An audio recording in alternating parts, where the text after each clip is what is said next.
चलिए जानते हैं आज देश और दुनिया की सिलेक्टेड काम की और महत्वपूर्ण 25 बड़ी खबरों को सिर्फ 10 मिनट में। पर अभी तक आपने इस वीडियो को लाइक नहीं किया है तो लाइक कर दें और इस चैनल को सब्सक्राइब भी कर लीजिए। राहुल गांधी बोले, अनुराग ने गाली दी, उनसे माफी नहीं चाहिए। ठाकुर ने कहा था, जिसकी जाति का पता नहीं वे जातीय जनगणना की मांग कर रहे हैं। जी हां दोस्तों, संसद सत्र के 7वें दिन मंगलवार 30 जुलाई को अग्निवीर और जाति जनगणना पर भाजपा सांसद अनुराग ठाकुर, राहुल गांधी और अखिलेश यादव भिड़ गए। अनुराग ठाकुर ने राहुल गांधी का नाम लिए बिना कहा कि आपके बोलने के लिए पर्ची आती है, उधार की बुद्धि से राजनीति नहीं चलती। ठाकुर ने फिर कहा कि आजकल कुछ लोगों पर जाति जनगणना का भूत सवार है, जिसको जाति का पता नहीं वो जाति जनगणना कराना चाहते हैं। इस पर विपक्ष ने हंगामा शुरू कर दिया। राहुल गांधी ने अनुराग ठाकुर पर गाली देने का आरोप लगाया। अखिलेश भी बोले, कोई किसी की जाति कैसे पूछ सकता है।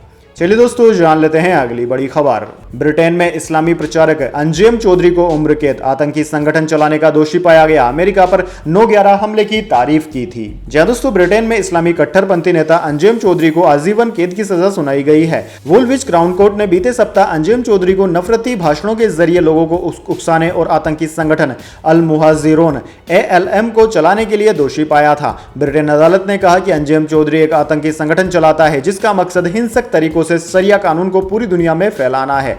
अल मुहाजिरून को एक दशक पहले ही ब्रिटेन में बैन कर दिया गया था। इसके बावजूद वह अलग अलग नामों से इस संगठन को चला रहा था। BBC की रिपोर्ट के मुताबिक अंजुम जब तक 85 साल का नहीं हो जाता तब तक उसे जेल में ही रहना होगा। इसका मतलब है कि 57 साल के अंजुम को 28 साल तक जेल की सजा काटनी होगी। चलिए दोस्तों, जान लेते हैं अगली खबर। वायनाड में लैंडस्लाइड से अब तक 243 मौतें, 240 अभी भी हैं लापता। अमित शाह बोले, केरल को एक हफ्ते पहले अलर्ट किया था, राज्य सरकार ने ध्यान नहीं दिया।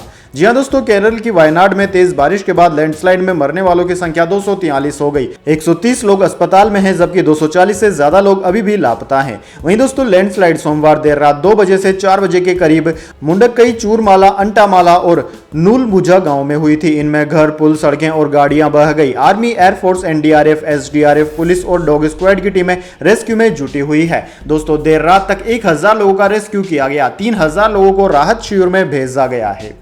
चलिए दोस्तों, जान लेते हैं अगली बड़ी खबर। घर आए मेहमान की हत्या के बाद बदले की आग में जल रहा ईरान, मुख्य मस्जिद पर लगाया लाल झंडा। जी हां दोस्तों, हमास के प्रमुख इस्माइल हनीयेही की हत्या के बाद ईरान के कौम में प्रमुख जामकरन मस्जिद के गुम्बद पर लाल झंडा लगाया गया है। यह लाल झंडा बदला लेने का एक प्रतीक माना जाता है, जो आगे बढ़ते तनाव और इसराइल के खिलाफ संभावित जवाबी हमले का संकेत हो सकता है। इस्माइल हनीयेही नए राष्ट्रपति मसूद पेजिशकियन के शपथ ग्रहण समारोह के लिए ईरान में थे। हत्या के कुछ समय पहले supreme leader Ayatollah Ali Khomeini के साथ उनकी मुलाकात की तस्वीरें भी सामने आई थी।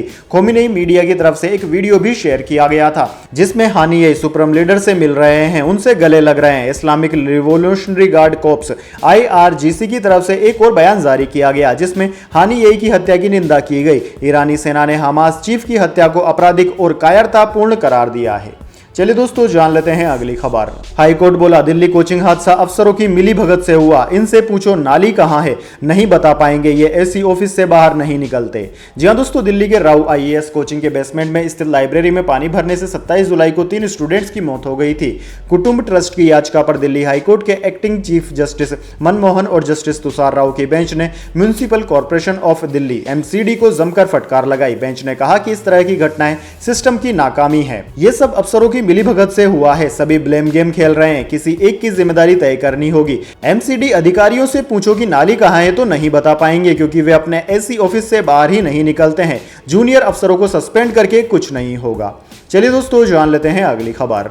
सेंट्रल ट्रेड यूनियन सरकार के बजट के खिलाफ खोलेगी मोर्चा, भारत छोड़ो आंदोलन की सालगिरह पर होगा विरोध का शंखनाद। जी हां दोस्तों, वित्त वर्ष 2024-25 के बजट से निराश सेंट्रल ट्रेड यूनियन 9 अगस्त 2024 को पूरे देश में NDA सरकार के बजट के खिलाफ प्रदर्शन करेंगे। 10 ट्रेड यूनियनों के joint platform central trade union ने यह प्रदर्शन करने का ऐलान किया है। सीटू ने बयान जारी कर वित्त वर्ष 2024-25 के बजट का विरोध करते हुए कहा कि यह विश्वासघात है और जरूरी आर्थिक मुद्दों को दबाने की कोशिश की गई है और केवल कॉर्पोरेट्स का ध्यान रखा गया है। चलिए दोस्तों, जान लेते हैं अगली खबर। संसद में खड़गे का गला भर आया, बोले ऐसे माहौल में जीना नहीं चाहता। भाजपा सांसद ने एक दिन पहले परिवारवाद का आरोप लगाया था। जी हां दोस्तों, राज्यसभा में विपक्ष के नेता मल्लिकार्जुन खड़गे ने बुधवार को संसद की कार्यवाही शुरू होते ही अपने ऊपर लगाए गए परिवारवाद के मुद्दे को उठाया। उन्होंने कहा कि कल मैं यहां लास्ट मूवमेंट में नहीं था। उस समय माननीय सदस्य घनश्याम तिवारी ने सदन में एक समस्या उठाई। उनके मन में क्या था पता नहीं। कांग्रेस अध्यक्ष ने कहा कि राजनीति में मेरा पहला जनरेशन है, परिवार में कोई और नहीं था। पिताजी ने ही मुझे पाला पोसा, मैं उनके आशीर्वाद से ही यहां तक पहुंचा। यह कहते हुए खड़गे ने अपने पिता के बारे में कहा कि वह 95 नहीं 85 की उम्र में गुजर गए। इस पर सभापति जगदीप धनखड़ ने उनसे कहा कि मैं चाहता हूं कि 95 से भी आप आगे जाएं। इसी पर खड़गे ने भावुक होते हुए कहा कि मैं इस माहौल में ज्यादा जीना नहीं चाहता। उनका गला भर आया। चलिए दोस्तों, जान लेते हैं अगली बड़ी खबर। दिल्ली में बनेगा कोचिंग हब। राजेंद्र नगर, मुखर्जी नगर समेत सारे कोचिंग सेंटर बसाए जाएंगे एक जगह है। एलजी की तैयारी। जी हां दोस्तों, दिल्ली के राजेंद्र नगर में हादसे के बाद एलजी वीके सक्सेना ने बड़ी तैयारी शुरू कर दी है। अब दिल्ली में कोचिंग हब बनाया जाएगा। ओल्ड राजेंद्र नगर, मुखर्जी नगर, बेरसराय, कालूसराय आदि जगह पर चल रहे कोचिंग सेंटर को एक जगह बसाने की तैयारी है। उपराज्यपाल ने मौका मुआयने के बाद पाया कि इन कोचिंग सेंटर्स की वजह से दिल्ली के कई इलाके भारी भीड़भाड़ वाली बस्तियों में तब्दील हो गए हैं। छात्रों को सुविधाएं भी नहीं मिल पा रही है। एक जगह कोचिंग सेंटर होने से उन्हें माहौल भी मिलेगा और तमाम तरह की सुविधाएं भी मिल पाएंगी। चलिए दोस्तों, जान लेते हैं अगली खबर। वायनाड लैंडस्लाइड पर पिनराई विजयन ने अमित शाह पर किया पलटवार। कहा, आप दूसरे पर दोष नहीं मढ़ सकते। जी हां दोस्तों, केरल के मुख्यमंत्री पिनराई विजयन ने केंद्रीय गृह मंत्री अमित शाह पर पलटवार किया।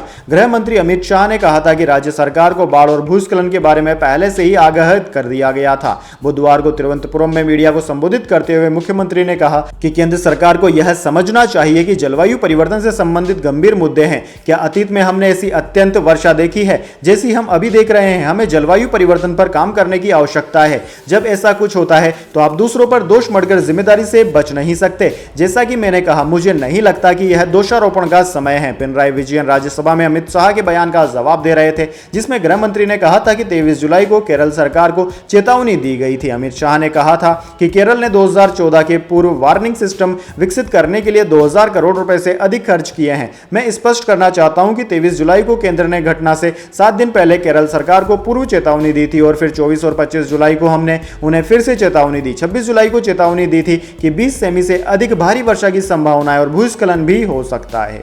चलिए दोस्तों, जान लेते हैं इसके बाद अगली बड़ी खबर। पूजा खेड़कर अब आईएएस ऑफिसर नहीं, यूपीएससी ने सिलेक्शन रद्द किया। कोई एग्जाम भी नहीं दे पाएंगी, पहचान बदलकर परीक्षा दी थी। जी हां दोस्तों, ट्रेनी आईएएस ऑफिसर पूजा खेड़कर अब अफसर नहीं रहेगी। यूपीएससी ने बुधवार 31 जुलाई को उनका सिलेक्शन रद्द कर दिया और कहा कि वह भविष्य में भी यूपीएससी का कोई एग्जाम नहीं दे पाएंगी। पूजा पर उम्र, माता पिता की गलत जानकारी, पहचान बदलकर तय सीमा से ज्यादा बार सिविल सर्विसेज का एग्जाम देने का आरोप था। यूपीएससी ने दस्तावेजों की जांच के बाद पूजा को सीएसई 2022 नियमों के उल्लंघन का दोषी पाया है।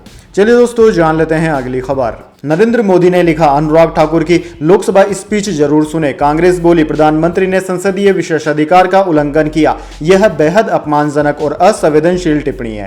जी हां दोस्तों, संसद का मानसून सत्र चल रहा है। अनुराग ठाकुर के बजट पर दिए गए भाषण पर विवाद हो रहा है। प्रधानमंत्री मोदी ने अपने एक्स पर लिखा कि अनुराग ठाकुर की लोकसभा में दी गई स्पीच जरूर सुने। इसमें तथ्यों और हास्य का परफेक्ट मिक्स है। यह भाषण इंडी गठबंधन की गंदी राजनीति को उजागर करता है। मोदी के इस बयान को कांग्रेस ने संसदीय विशेषाधिकार का उल्लंघन, बेहद अपमानजनक और असंवैधानिक टिप्पणी करार दिया। कांग्रेस ने यह भी कहा कि अनुराग ठाकुर का भाषण दलितों, आदिवासियों और पिछड़ा वर्ग को नीचा दिखाता है। अनुराग ठाकुर ने 30 जुलाई को लोकसभा में कहा था कि उनकी जाति का पता नहीं और वे जाति जनगणना की बातें करते हैं। अनुराग ने अपने बयान में किसी का नाम नहीं लिया था। विपक्ष ने आरोप लगाया था कि अनुराग ने राहुल गांधी के लिए ऐसा कहा। बयान को लोकसभा की कार्यवाही से हटा दिया गया है। चलिए दोस्तों, जान लेते हैं अगली खबर। अमृतपाल की याचिका पर हाईकोर्ट में हुई सुनवाई। केंद्र व पंजाब सरकार को नोटिस जारी कर मांगा जवाब। 28 अगस्त को होगी सुनवाई।